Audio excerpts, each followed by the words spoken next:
Castle Kandar update, dev stream recap. I'm sorry I'm in your way, so Hickey, but you're going to have to take a back seat for this one. All right, well, let's go over it. First off, before we get started, I'm not going to be able to show you like the entire map as far as actual visuals go, because I'd have to go through what wound up being 4 hours of footage to show you the entire map. That will probably be in a video tomorrow where I go into the new exploration mode that they added, and I could go through the entire map and take a look at everything and show off everything that this new map has to offer. And yes, the stream was 4 hours. I had to sit through 4 hours of a stream. I was begging them to end by the end of it, because I got to sit through most of it to make sure that they don't like sneak some information in there. And I probably missed some of it because I got to get up and go do stuff, and I'm skipping around. They're every now and then they'll make some like quick comment about something that's going to be changed.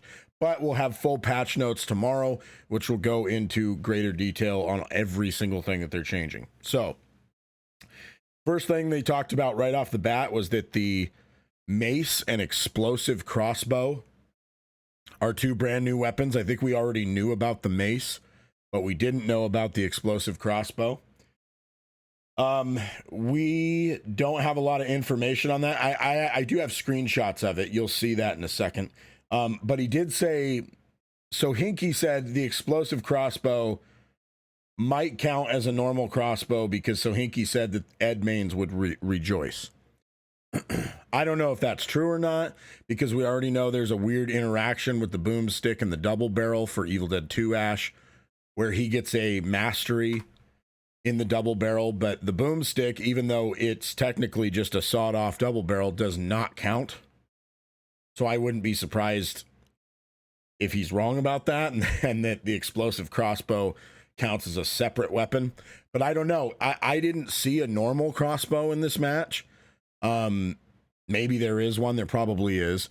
But if there's not, and the explosive crossbow just replaces it, then it probably does count as a normal crossbow. If the explosive crossbow is truly just a new weapon that's right next to the normal crossbow, then I doubt that it does. So that's something to consider.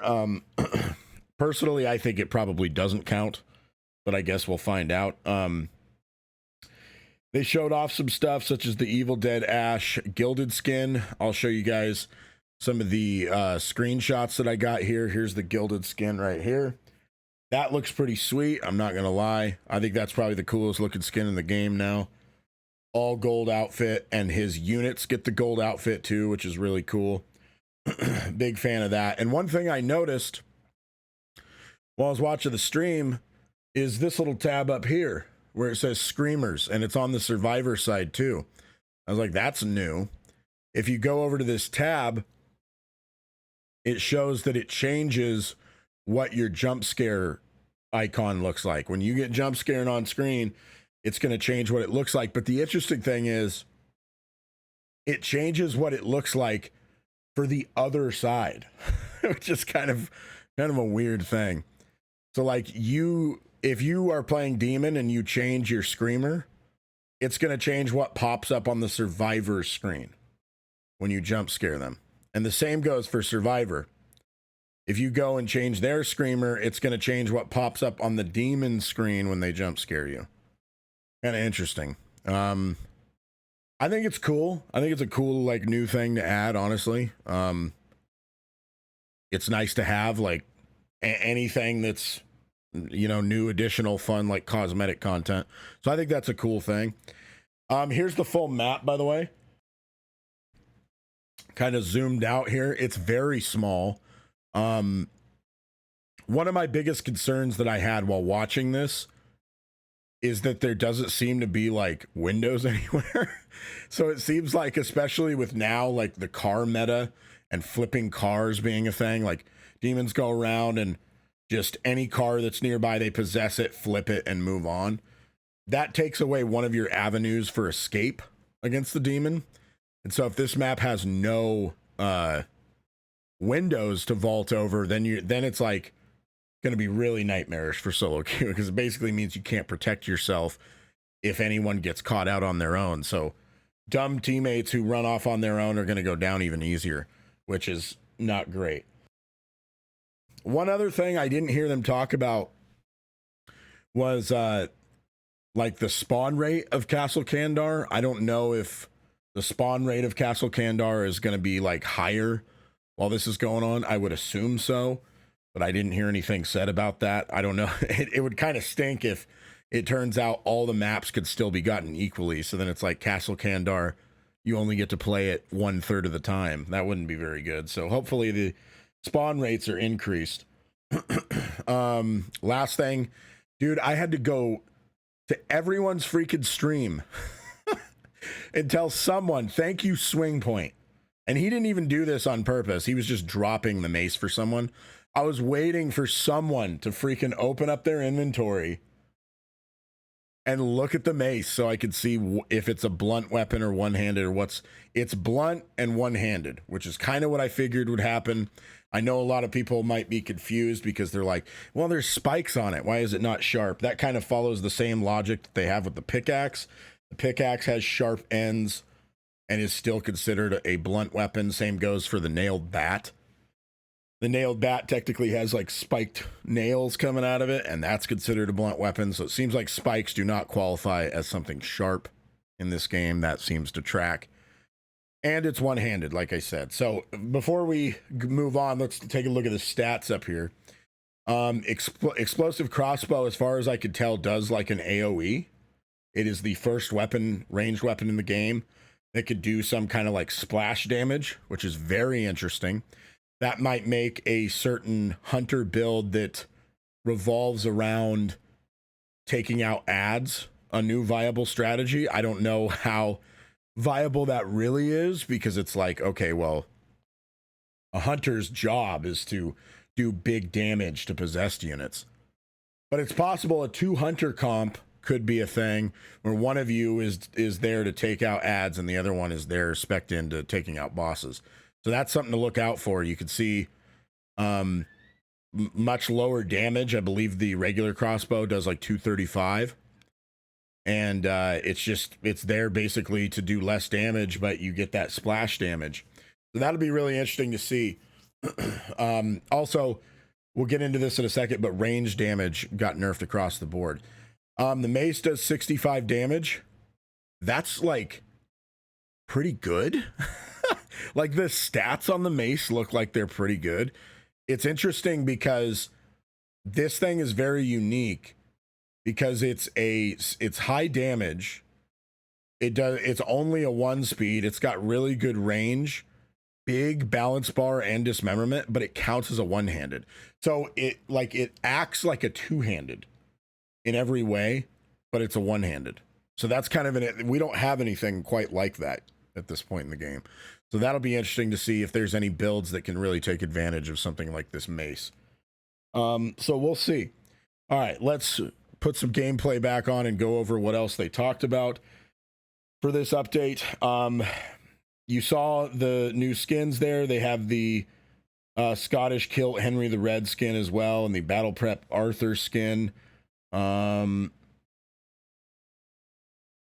Those have been shown on Twitter already. I don't have them readily available here, but if you care, you can go check out the Evil Dead Twitter account.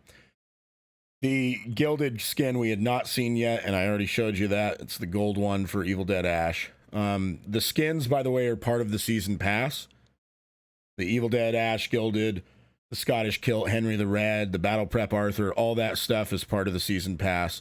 The map itself is free. The AOD Ash pre-order skins, that's his like knight outfit, his gallant knight outfit, and the S-Mart skins, those are going to be available for purchase separately from the season pass. So if you're somebody who missed out on the pre-order stuff, you're going to be able to buy that. There's a new mode, I touched on it briefly earlier, called Exploration.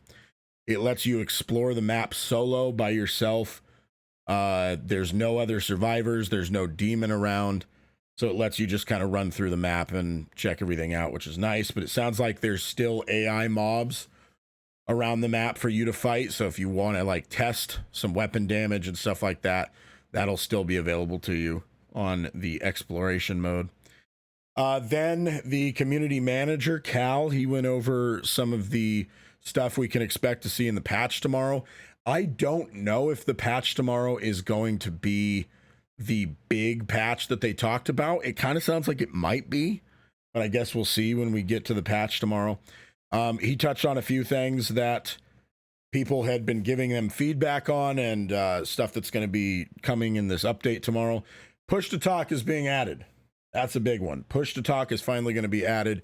Huge that we're finally going to get that. Huge for somebody like me, especially, who does like stream on Twitch and stuff like that, where I can't have my mic open because I can't be talking to the stream. And then, so now I get to actually use voice chat. So that'll be nice. Demon possessions, he touched on that. He said they've changed the possessions to make them weaker earlier in the match and to cost more, and that this is coming in tomorrow's update. That's a great thing to hear, that demon possession is getting nerfed, but then he immediately followed it up with stuff that makes me kind of nervous and makes me nervous that it might be a one step forward, two steps back type situation. So he said that basic unit possessions was one of the top things that they were getting feedback on, and that is going to be nerfed, and it will be in tomorrow's update. But then he said that they've also nerfed ranged weapon damage across the board, and they've also nerfed balance bar damage across the board again. So those two things were already nerfed in the last balance patch, and now they are being nerfed further. So I'm a little concerned, because if it gets to the point where it's like, okay, they nerfed basic unit possessions, but now they also just nerfed how much damage you could do to those possessions and how easy it is to stun them, maybe there's still going to be a serious problem to deal with. Like, because of the survivor nerfs, they like essentially cancel out the demon nerfs. You know what I mean? Like, so we'll see what happens. I guess we'll see what happens with the actual patch notes that we'll be getting tomorrow.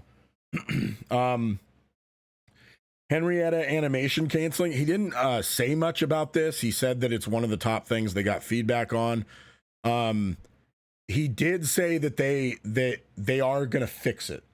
So that pretty much confirms that it's not intended, that you're not supposed to be able to puke cancel.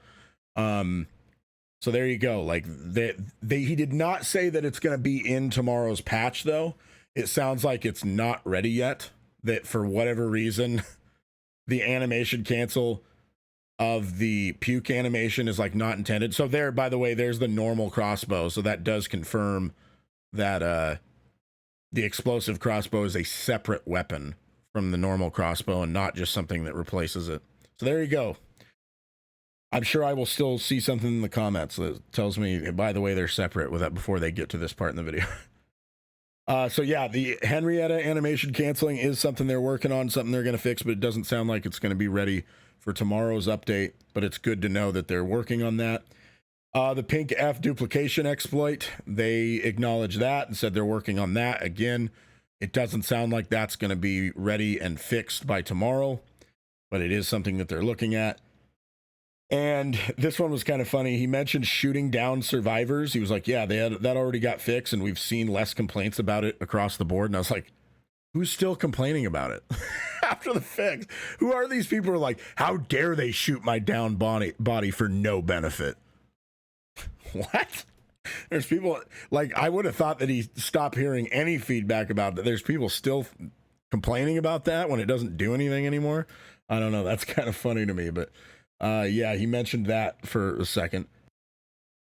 And then he said to keep sending over feedback because they'll be going over it. They'll be going over the top pieces of feedback that they have been receiving on every dev stream from now on. That's a positive thing. Thank you, Cal. Because it basically is them saying, we're going to give you better communication here. We're going to address all your complaints, your top complaints, every single time that we do a dev stream. That's a good thing, because that was one of the biggest criticisms of their last dev stream, where it was like, they didn't really give us any specific information. So now, and they didn't address anything. So now they're going to be like, okay, we've been getting tons of feedback on this. Here's what we're doing about it. One thing that Hinky mentioned for just a quick second is that chainsaws are going to get a dismemberment buff. He just kind of said that in passing randomly during one of the matches. That's a good thing, because I've always thought chainsaws, it's weird that they're not the best weapon in the game. It's like the signature weapon of the series. So the fact that like the axe is just strictly better than the chainsaw, and you know, the sledgehammer is better. I always thought that that was kind of weird. I always thought the chainsaw should be the best weapon in the game. So hopefully we'll see something like that. Some other interesting things to note. I'll hop around here in the VOD. We're almost done here, folks. You might be wondering about cars. There are cars in this map. Some people were speculating that maybe this game or this map would have like horses or wagons or something to that effect. They don't. It's just going to be regular cars, but they added a unique effect to cars. You'll see it here in a couple seconds. So basically what they did is they made it so that you see the cars on the map, but they're not actually there until you run up to it. So you'll see he'll walk outside here and there's a car like to his left and it's not actually there, but as he gets closer to it, a portal's going to open up, boom, right there. And then it drops down. So that's how cars work. And I guess that's their explanation for why there's cars on the map, is like, it's more of the Professor Nobi messing around with portals and other dimensions and stuff. And that's why cars are dropping in. So there you go. There is a new type of chest. This is actually a big thing gameplay wise. And I'm kind of surprised that they just sort of like skimmed over this, because this is a big deal. There is a new type of chest that's called a treasure chest. It's right there, as you can see. It's this big green looking thing. And it pops out a bunch of pink F. It pops out a Shemps. It pops out an amulet. And then it pops out a really good weapon. So it's like a super chest. It doesn't like, I don't think it guarantees like a legendary, like if you were to find a legendary chest. But the treasure chest gives you healing items. And that seems like a very big deal. It also seems like it's potentially a big buff to Evil Dead 2 Ash, if he could see those through walls, because treasure chests are very ridiculous. However, these are only on the Castle Kandar map. These do not show up on the other two maps.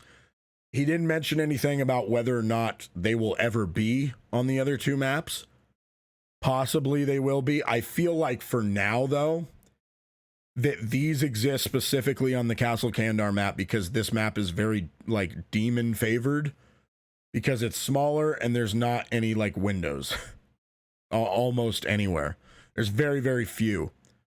So I feel like maybe to try to, in an attempt to balance that, they've added treasure chests to the map to give survivors more resources, since they know they're probably going to have a harder time on this map because of its size and its lack of like escape, places to escape. So that's pretty much will do it. That's everything that I could see. If there's anything that I missed, please let me know in the comments. Again, this is just kind of a recap of a preview, so we'll have a full recap or full coverage of the actual patch notes tomorrow. We'll go over the full patch notes, and then I'll also have like a review of the map where we explore the entire map, and I put out a video that shows all the locations. And then I got to go over, you know, the map itself and like rating all the loot location tier lists, and maybe do a new melee and ranged weapon tier list now that there's a new ranged and melee weapon, and see where they fall in the tier list. So we'll see. And we'll go more in depth with some videos in the upcoming days. But hey, tell me what you think about this preview, if you're excited for it or not. One last thing I want to add, it does not appear that they are going to have a new survivor or a new demon with this chapter. There's no like surprise extra content that they didn't get to here. So just wanted to throw that out there in case anyone's like, well, hey, maybe we'll get a surprise survivor. It doesn't sound like that's coming. So just wanted to throw that out there. But thanks again for watching, everybody. Hope you're excited for the new Castle Kandar stuff. And let me know in the comments if I missed anything.